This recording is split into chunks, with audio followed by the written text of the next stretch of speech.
Isang mapagpalang araw po sa inyong lahat at purihin ang Panginoon Diyos sa kanyang kabutihan at kagandahang loob sa atin. Ayon sa Mark chapter 8 verse 36, "For what it shall profit a man if he gain the whole world and loses his own soul?" May mga bagay na pinaka-importante sa mundong ito. Opo, kailangan natin ng kayamanan, kailangan natin ng property, kailangan po natin ng trabaho. Mahalaga po ito. Pero alam niyo po, ang pinakamahalagang bagay sa mundong ito ay ang ating kaluluwa. Opo, kaya nga namatay si Jesus sa krus ng Kalbaryo upang ikaw at ako ay kanyang tubusin sa ating mga kasalanan. Kaya na lamang ang pag-ibig ng Diyos sa sanlibutan at binigay niya kanyang bugtong na anak. Nang sino mang sumampalataya sa kanya hindi mapahamak kundi magkaroon ng buhay na walang hanggan.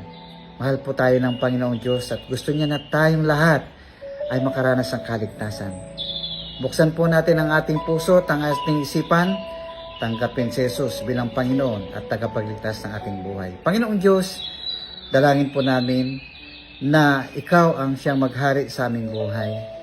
Patuloy naming maunawaan na kami po ay nabuhay sa mundong ito, hindi sa ganang sariling kagustuhan namin, kundi kami po ay nabuhay ayon po sa iyong kalooban. Maranasan po nawa ng nanonood ngayon ang kaligtasan mula sa iyo. Ito pa aming dalangin sa pangalan ni Jesus. Amen.